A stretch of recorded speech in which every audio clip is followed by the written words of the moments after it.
कांग्रेस ये कह रही है कि जो हमारा नजरिया 1937 का था वो देशभक्ति का नजरिया था, राष्ट्रभक्ति का नजरिया था, देश को स्वतंत्रता दिलाने का नजरिया था और इसीलिए सभी लोगों को साथ रखने के लिए चाहे वो किसी भी धर्म से क्यों ना आता हो एक बीच का रास्ता निकाला गया।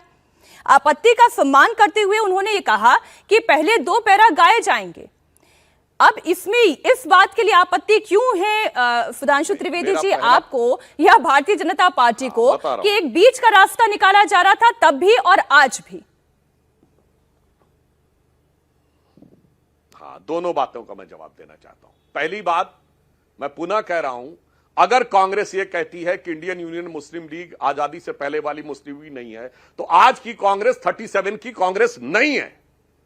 कांग्रेस अनेक बार डिवाइड हुई है और अगर आप अपने को मानते हैं तो ये मानिए कि आज भी आप मुस्लिम लीग के साथ खड़े। अब आता हूं सम्मान और अपमान पे।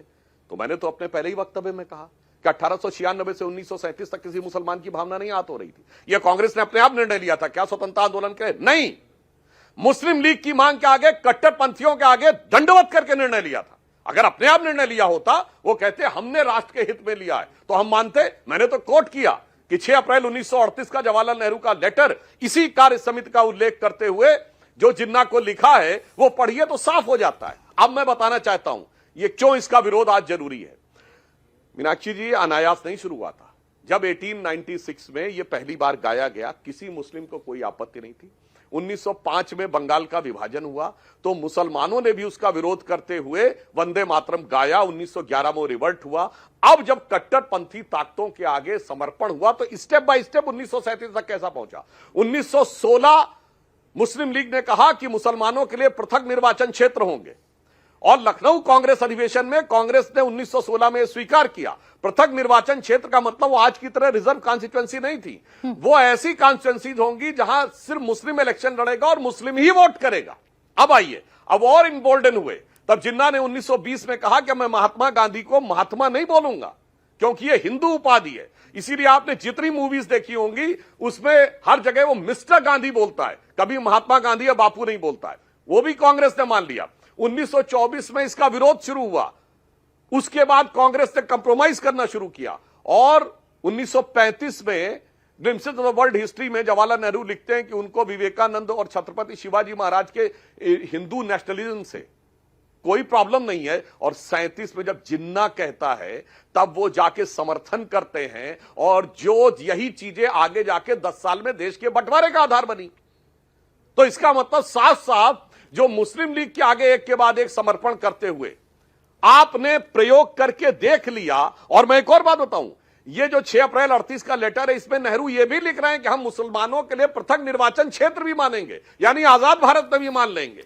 अब आप सुनिए, चूंकि आपने स्टेप बाय स्टेप वहां तक पहुंचाया था। अब याद करिए, इनकी तुष्टीकरण तो यह थी कि फर्स्ट वर्ल्ड वॉर के बाद जब टर्की से खलीफत खत्म हो गई तो टर्की में खलीफा रेस्टोर हो, उसके लिए भारत में आंदोलन और कांग्रेस और गांधी जी समर्थन कर रहे थे। तो आपने देखा समर्पण करते करते देश बट गया। अगर उसके बाद भी किसी को लगता है और यह मुगालता है कि कट्टरपंथी ताकतों के आगे समर्पण करने से एकता रहेगी तो मुझे लगता है उसे अपना दिमाग का इलाज कराना चाहिए, फिर वो दिमागी नक्सल ही है। मैं इसमें सुभाष चंद्र बोस जी को शामिल करना चाहती हूँ। माओवादी कांग्रेस हो गई है तो अब कोई किंतु परंतु नहीं रह गया। अब मैं एक लेटर का जिक्र कर रही हूं जो महात्मा गांधी ने जवाहरलाल नेहरू को लिखा था 18 नवंबर 1937 को, जब वो वर्धा की यात्रा कर रहे थे, जिसमें उन्होंने बहुत सारे उस वक्त की सामाजिक और राजनीतिक परिदृश्यों पर अपनी बात रखी, लेकिन साथ ही साथ वंदे मातरम पर उन्होंने सुधांशु जी बात रखी। उन्होंने कहा the Vande Mataram controversy has not yet died out, यानी कि एक ऐसी कंट्रोवर्सी थी जो कांग्रेस पार्टी के रेजोल्यूशन को पास हो जाने के बाद भी लगातार चल रही थी। Many Bengalis are sore at heart over the working committee decision. Subhash यानी सुभाष चंद्र बोस की वो बात करें, Subhash told me he was trying to calm the atmosphere.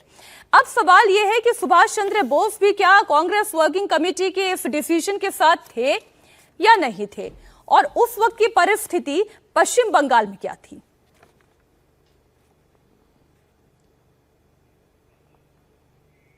देखिए, पहली बात, अगर ये जो आपने लेटर कोट किया ये नवंबर 37 है तो कांग्रेस कार्य समिति तो प्रस्ताव पारित कर चुकी थी 28 से 30 अक्टूबर 1937। इसका अर्थ क्या हुआ? कांग्रेस में इसका भरपूर विरोध रहा होगा।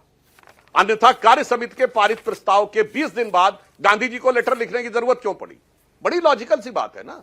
आज आप कल्पना कर सकती हैं कि सीडब्ल्यूसी में कोई प्रस्ताव पारित हो जाए, उसके बाद सोनिया गांधी को लिखना पड़े कि नहीं नहीं नहीं, ऐसा नहीं है, ऐसा है, वैसा है। दूसरी बात, भाई साहब, आपने जो प्रयोग किया था वो फेल हो गया। 37 में आपका किया गया प्रयोग, सब कुछ आप साष्टांग करके, लमलेट होकर, लोटपोट होकर, देश का विभाजन, 10 लाख हिंदुओं का नरसंहार, 10 लाख लोगों का नरसंहार, इसमें 90% हिंदू थे, 1.25 करोड़ बेघरबार हुए लोगों की सिसकियां, और उसके बाद भी किसी को यह मुगालता है कि वो सही कर रहे हैं। तो मैं ये भी कोट करना चाहता हूं, फिर तो गांधी जी ने बहुत कुछ बोला है। गांधी जी ने 19 जुलाई 1947 को बोला है अपनी प्रार्थना सभा में, जो complete works of Mahatma Gandhi में उल्लिखित है। उसमें उन्होंने यह भी कहा है कि भाई, मैं तो मानता हूं कि भारत का राष्ट्रीय ध्वज के एक कोने में यूनियन जैक हो तो क्या समस्या है। और उन्होंने कहा कि हमारी लड़ाई अंग्रेजों से थी, उनके झंडे से नहीं थी। आगे उन्होंने कहा अंग्रेजों ने हमसे बहुत कुछ हमको दिया है। और आगे उन्होंने बोला है, गांधी जी ने 19 जुलाई 1947 प्रार्थना सभा में, कि अंग्रेज वॉलंटरी छोड़ के जा रहे हैं, और यह कहते हैं अंग्रेजों को भगा दिया गया।